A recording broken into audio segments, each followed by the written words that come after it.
Octavia's breathing hitched to tiny wet spurts. "You're both evil," Veron laughed, and the sound of reverberated through Vinley's head, like some pony was banging on a metal drum inside her skull. Silly filly, he didn't need to see Venom to know she was rolling her eyes. Evil's just a label. Don't you know that labels are so old-fashioned these days? I mean, you wouldn't like it if I called you, say, weak. Octavia cried out in tandem with the sound of a slap. Or pathetic. Another cry. Or a fucking sneak thief who stole my big sister and poisoned her fucking mind. Venom shrieked, all the trace of humor suddenly gone from her voice. It's your fault she left us. And if I never met you, none of this would have happened. We should have stayed as a family. The sounds of violence was more than Vinley could take. Her treacherous body refused to respond to her commands. Any tiny movement was completely beyond her as she struggled to even breathe. Repressive came from an unexpected source. Willem! Veron thundered. Deceased! Willem let out a cry of her pain. Something struck her on the wall, and then the floor short older, and then the air was filled with lattice of pained whimpers from the downed mares. But I did not give you permission to harm her. But Daddy, your antics ceased to be amusing when they flout out my authority. She is our bargaining chip. Or did you forget that? She squealed again. For some reason, Vinley took no satisfaction in the sound of her father's hoofs striking her. I'm sorry! Pretty vengeance will not put our family back together again. I'm sorry, Daddy. Please forgive me. I wasn't thinking. You're right. You're always right. Veron grunted. Vandala, why have you stopped? Sweet Celestia, is she breathing? Panic laced over Octavia's voice. Please, no. Celestia, please, no, no, no. Do not use that utter nag's name with the presents, Veron snapped. Celestia's days are numbered. Would you do any better than to start swearing my name than hers, since my family shall soon be ruling the house land? What? The age of Celestia is over. Not only the ear term of the sister could assist her students, can stop the rise of the house of Verolski. She may have clawed some family out of dirt, but my children are far more numerous and alicorns, he said, clearly savoring each word. Bleed just the same as every pony else. All it would take is this opportunity. One bite, and any pony is my prey. Royal blood or not, he chuckled.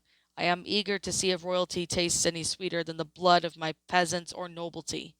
You're mad, Octavia whispered. Totally insane. You can't possibly think you could take on the princesses. Celestia's rule rendered many people frugal, like fighting over scraps in the mountains while ponies roamed freely without any predators under her protection, and this lush land, he interrupted, natural of the things, by protecting you weak creatures. Why should ponies be only species to escape the natural cycle? Why should vampires be so cruelly banished that every mare and stallion foal thinks I am nothing more than a legend? Well, I say no more, Veron snarled. With my children, I shall resist this land from Celestia with her filthy alicorns, and then the age of vampires can begin once they're all gone. This is why you want Vinley back so badly? Octavia's voice was so hoarse that Vinley could barely hear it over the pounding ears. You've done all this because you want to pit her against the princesses? My children are mine to do with what I will, Veron announced. You can't make her take on bloody alicorns alone. She will not be done alone. Far from it. Yeah, Willem piped up. You? Octavia was clearly incredulous. Her? You think she'll be enough to turn the odds in your favor? At least with Vinley, I can understand your thinking. But sending a little Pegasus against 4 alicorns? That's ludicrous.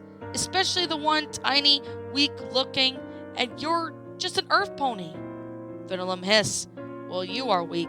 Well, barely able to hold me down when he was just drinking from me before. Octavia's voice wavered as she spoke, but kind of strange with the firmness coated in her tone, like a coating of liquid steel. Tavy, what are you doing? Finley fought desperately. Shut up already. Don't say any more. And I'm just a plain earth pony, and not one the muscles who works the land either. I don't even have magic. And you think you'll stand to any kind of chance against Celestia and Luna? Not to mention Princess Cadence and Princess Twilight. Princess Cadence has might have the whole Crystal Empire behind her, and Twilight Sparkle is pretty much the most powerful pony ever lived. They'll shrug you off like an ugly coat. Tavy, you're not that stupid, Venom growled, a feral noise straight out of a nightmare. If your father's plans hinge on you, then he may as well turn back to the mountains now with his tail between his legs, because the age of vampires will never happen, if you're the best that they have to offer. The growl came to a screech with pure rage. You! The vowels developed into nothing more than a shriek and a mad flutter of wings. Venom, stop! Voron roared. Too late. There was a wet, ripping sound with a slosh of liquid. Octavia let out a screaming gurgle, vainly recognized all the years went hunting down with Venom. Her mind thinned into a silent scream that went on and on and on, wrapping around each thought, squeezing into the same shape. Tavy, no! And what, pray, brings you to my shop, traveler? Vandola threw the bag of coins, spilling the contents on the counter. The shopkeeper's eyes went wide at all the sight of gold. Judging by the amount of stock crammed into the place, he didn't make many sales, and certainly had been a long time since he'd seen money like this. The Gilmore of Osa Shadow Hoof, she hissed. The hoof that had been teasing a coin from the bag froze in mid-motion. I think you're mistaken. That book does not exist, traveler. It does, and I know you have it. It had taken months to ascertain the sin grimoire of the dark mage that was more than a mere myth, and extreme pains to locate a unique copy of the book. But Vandola knew this was the place that he was lying to her. All manners and items that did not exist littered on the shelves. A book written by Stars Swirls, the bearded, disgraced student, was not the usual thing within these walls. Adelissa Shadowhoof is nothing more than a fairy tale, merely to scare naughty fools into eating their falafel, the shopkeeper said. There is no historical evidence of that. Look, how about we stop this before we even start? I know she existed. I spent a lot of time verifying the fact that I know this book is real, and I know the proof beyond that is no doubt that there were such things as curses. And I know that's why no copies were ever made of its very existence, was hushed up by the equestrian government. So long ago, not even they remember why anymore. How about we cut the crap, and you just fork over whatever I want for the price I'm willing to pay for it.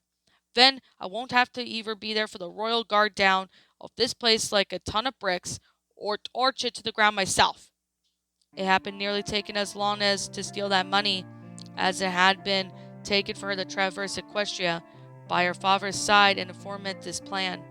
It was ridiculously a risky plan, but it was best that she could do, and had taken months upon months of careful preparation, even to get this far. She knew this was her first and last only chance at saving herself from her father's designs for her, and finally getting a normal life, as she had desired more than anything else in this whole damn world. The shopkeeper stared at her. She resisted the urge to retreat further into the hooded cape. She could not be denied this chance. Damn it! Wait here, he muttered eventually. Her ears flicked forward, listening for any hint of betrayal. Yet, he returned a few moments later, bearing a small assumed book in all black. There was nothing written across from its front or spine. It had not been, for its obvious age. It might have been mistaken for any pony's address book. Thank you, Vandola snapped, scooping it up and leave. It won't work, you know, he recalled after her. I've tried every single thing written in there, and none of them work. Well, we'll see. Maybe you just didn't want them to work enough. Well, you arrogant little... The door shut on what he was about to say. However, Vandola would have been lying to herself if she said this warning did not cross her mind, as she stood in the forest clearing and chanted the incarnation until her throat was now raw. She needed her last repetition by punching the ground hard enough to leave a dent on the shedding angry tears. "Why won't you work?" she demanded to the book. "Why?" She threw it across the ceiling, falling to her knees and biting the back a scream. "Why am I ever allowed to be happy?" The image of a smiling gray mare fizzled through her mind, clutching her jaw, and she got up and fetched back the book, and then picked up the stick and painstakingly drew the incarnate symbols on the ground one more time, copying the illustration of the book exactly. When it was complete, she stood in the center and sucked in a breath, pulling up every torturous memory of her father she could bear to remember, and many she couldn't, and then there were reasons she was doing this. She crystallized that and balanced that in her mind like a knife edge ready to cut through the ties, and bound them together her to him once and for all. "Please let this work. Please, please, please let this work. I deserve to be happy. I do." She closed her eyes and repeated the words that had been saying all evening, pouring every ounce of resolve into each stabile. Octavia. Pain ripped through her. It was unlike anything she ever experienced before. Her insides were on fire. Her brain was made of molten lead. Every single hair on her body sent up a cacophony of pain, versatile to what she had vomited back to the meagre contents of her stomach that lay on the ground trying to retch up the food that wasn't there. She raked at herself with her hooves, instinctively trying to open them up, to let them hurt. Blood splattered on the ground, and pushing, shoving, compressing feeling swept through her, and this lay awake and she felt empty, as if someone integral part of her was suddenly gone. No, not gone, merely buried so deep inside her that she couldn't sense it anymore. It wasn't enough, but though she tried to say the words again, the connection would not break. It only stiffened, leaving her mind curiosity empty. She could not feel her father's presence anymore. Utterly spent, she flopped to the ground, unable to even open her eyes, streaked in sweat, dirt, and her own vomit. She, in triumph, smile lifted, fixed on her lips. It was still there when she was awake, unaware at that moment that she had passed out. A timber wolf blowed hot breath into her face. It must have been attracted by the noise. She bared her fangs at it, letting it know it was facing another apex predator. Yet the sting of egg-longing teeth did not come. Her eyes did not prickle into red. She hissed, but it was the weak hiss of a newborn kitten, and the light of the timber wolf's glowing green eyes hurt to look at. But the rest of it was bathed in the gloom she could not see through. She was practically blind in the night's darkness. She wanted to laugh. She wanted to whoop and yell with delight, yet she could do it nothing but hang limply as a giant timber wolf picked her up and carried her away. A sharp wooden teeth cut into her sides, electing a groan of pain. The irony of this situation was too cruel. There, she had finally done the impossible, and her own reward was to be a meal for some creature made of twigs and leaves. The sound of rushing water signaled that the wolf was trotting along the river bank. Well, at least it wasn't taking at her far away from Canterlot. She had hoped that her father would never found her body. She would die a mortal pony, or at least close as she could to being one. If nothing else, she had reclaimed that part of herself at last. Suddenly the timber wolf stopped. A growl ever bented up to its throat through her. A similar growl echoed from them up ahead, and a set of glowing green eyes stepped out of the underbush, and the two timber wolves circled to each other, clearly eyeing the prey it first caught. Vandelette jerked and swung as the second wolf snapped, trying to grab her out of the first one's jaws. The first wolf snarled, lifting his head up to keep her for itself. Her hind legs flopped about uselessly, but her forelegs were locked around the book, so held close to her chest, as if her muscles were made of stone.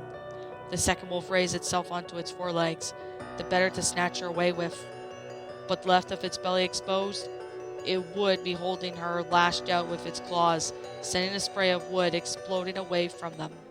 The second it would howl and stagger back, forelegs smacking the first wolf in the face by accident more than design. and Vandalove was in the air. She flew into a zinth and then began her descent. She fully expected to die splattered against the ground, and so she was doubly surprised when she instead enveloped in the water. Her head broke the surface with a gasp, and she struggled weakly to stay afloat and hold the precious book out of the water as she was carried by the current. "No, I will not die like this," she fought grimly. "I refuse to die like this. Not now, not after everything I've been through to get this far." Her horn burned like there was a red-hot needles being pushed through her forehead and into her brain. But she didn't force that away for her pain barrier to have buoyed herself upwards, even enough that she wouldn't drown. She didn't have enough strength to get herself to shore, but she could at least keep herself from drowning or crashing against the rocks that would shatter her fragile body to pieces. By the time she was washed up on shore, she was more miles away than she could count. Her magic frizzled and died, leaving her coughing and panting in the mudbank amidst the debris that had collected there. She didn't know how long she'd lay there.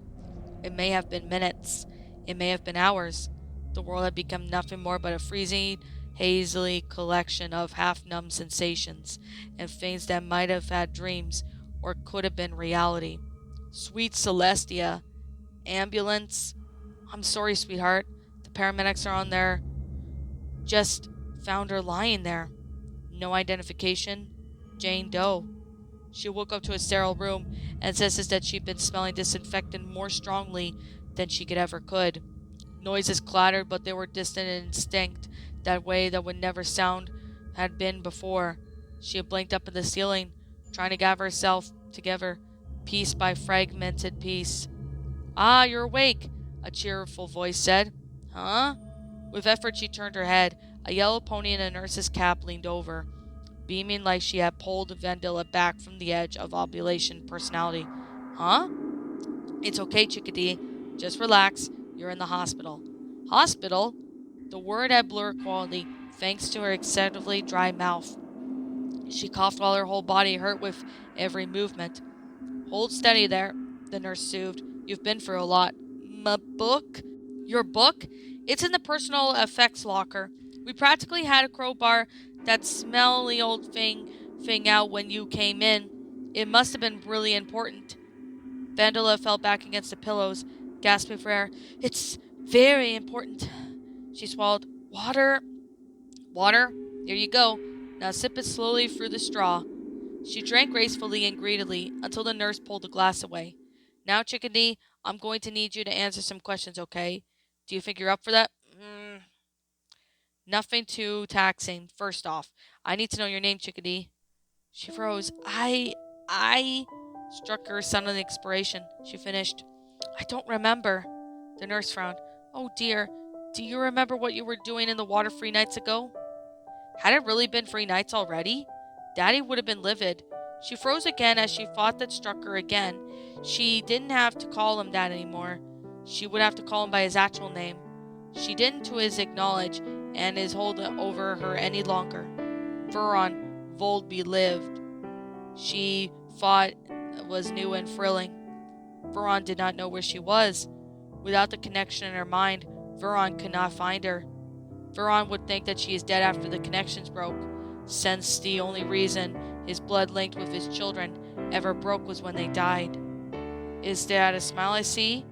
Do you remember your name, chickadee?" She forced a smile away. No. I'm just happy to be alive." The nurse beamed. "Well, you should be. You had a real lucky escape, don't you know? I don't suppose you can remember the name of some pony we would like to call all you. Well, come fill out the forms with your personal details, do you?" One name appeared in her mind, and it seemed to be almost a natural thing, though word to say it. "Octavia Philharmonica."